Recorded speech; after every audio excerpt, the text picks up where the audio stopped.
నమస్తే, welcome to Disha TV. Inter 10వ తరగతి ఫలితాలు విడుదలైన ప్రతిసారి విద్యార్థుల ఆత్మహత్యల వార్తలు వినిపిస్తూనే ఉంటాయి. ఫెయిల్ అయ్యామని కొందరు, మార్కులు తక్కువ వచ్చాయని మరికొందరు బలవంతమైనటువంటి మరణాలకు పాల్పడుతున్నారు. కొందరైతే రిజల్ట్ రాకముందే ఫెయిల్ అవుతామనే భయంతో ఆత్మహత్యలు చేసుకోవడం ఆందోళన కలిగిస్తుంది. ఫలితాలు విడుదలైన కొన్ని రోజుల పాటు ఇలాంటి వార్తలే పేపర్లో ఎక్కువ కనిపిస్తూ ఉంటాయి. అయితే డిగ్రీ, పీజీ ఫలితాల తర్వాత మాత్రం ఇలాంటి వార్తలు ఒక్కటి కూడా కనిపించవు. మరి 10th ఇంటర్ విద్యార్థులే రిజల్ట్ వచ్చిన తర్వాత ఎందుకు ఆత్మహత్యలు పాల్పడతా ఉన్నారు? ఎంతో అందమైన జీవితాన్ని ఆస్వాదించాల్సిన విద్యార్థులు చిన్న వయసులోనే ఎవరి వల్ల బలవుతున్నారు? ఆత్మహత్య చేసుకోకుండా వారిని కాపాడేది ఎలా అనేది ఈ వీడియోలో తెలుసుకుందాం.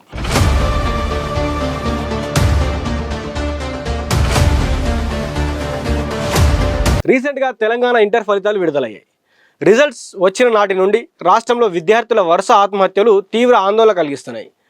పరీక్షల్లో ఫెయిల్ అయ్యామని మనస్తాపంతో గత 3 రోజుల్లోనే రాష్ట్ర వ్యాప్తంగా మొత్తం 13 మంది విద్యార్థులు బలమరణానికి పాల్పడ్డారు.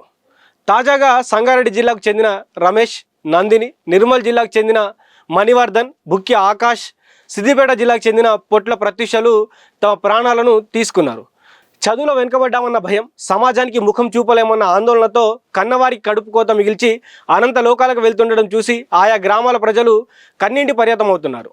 అంతకుముందు జరిగిన ఘటనలో హైదరాబాద్లోని వారసిగూడకు చెందిన కళ్యాణి, నాచారానికి చెందిన లక్ష్యతో పాటు మెదక్ జిల్లాకు చెందిన సాయిరాం, ఉట్నూరుకు చెందిన సౌజన్య, బత్సూర్కి మండలానికి చెందిన శ్రావణి, సూర్యాపేట జిల్లాకు చెందిన సౌజన్య, రంగారెడ్డి జిల్లాకు చెందిన అభి యాదవ్ అనే విద్యార్థులు సైతం తమ ప్రాణాలు తీసుకున్నారు.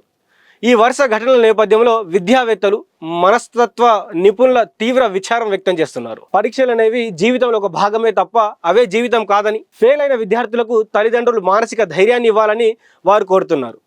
ఒకసారి విఫలైనంత మాత్రాన జీవితం ముగిసిపోదని, సప్లిమెంటరీ పరీక్షల ద్వారా తిరిగి విజయం సాధించే అవకాశం ఉందని విద్యార్థులకు వారందరూ కూడా హితవు పలుకుతున్నారు. అయితే 10th ఇంటర్ ఫలితాల విడుదల తర్వాత మాత్రమే ఇలాంటి ఘటనలు చోటు చేసుకుంటాయి. దానికి కారణం విద్యార్థులకు ఫెయిల్యూర్ను తట్టుకునేంత మెచ్యూరిటీ లేకపోవడమే. సాధారణంగా 15 లేదా 16 ఏళ్లకు 10th పూర్తవుతుంది. 17 లేదా 18 ఏళ్లకు ఇంటర్మీడియట్ పూర్తవుతుంది. ఈ వయసులో విద్యార్థులకు ఫెయిల్యూర్ అనేది వస్తే వారు తట్టుకోలేని పరిస్థితి వస్తుంది. ఆ అవగాహన ఉండదు కాబట్టి భయంతో తల్లిదండ్రులను, సమాజాన్ని ఎదుర్కోలేక ఆత్మహత్యలకు పాల్పడుతుంటారు. మరోవైపు విద్యార్థులు స్కూల్లో చేరిన నాటి నుండి 10th క్లాస్ను చాలా గొప్పగా చూపిస్తుంటారు. 10th క్లాస్ జీవితాన్ని మార్చేస్తుందని, అక్కడ ఫెయిల్ అయితే జీవితంలో ఏదో కోల్పోయినట్టు అంటూ కూడా చాలామంది భయపెడతా ఉంటారు.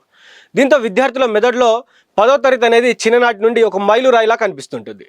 మరోవైపు పేరెంట్స్, సమాజం కూడా 10th క్లాస్లో ఖచ్చితంగా పాస్ అవ్వాలని దానిని ప్రెస్టేజ్ ఇష్యూలాగా చూపిస్తుంటారు. ఈ క్రమంలోనే ఫెయిల్ అయిన విద్యార్థులు తమను పేరెంట్స్, సమాజం ఏ విధంగా చూస్తుందో తెలియక ఆ భయంతో ఫెయిల్యూర్ తట్టుకోలేక ఆత్మహత్యకు పాల్పడుతున్నారు.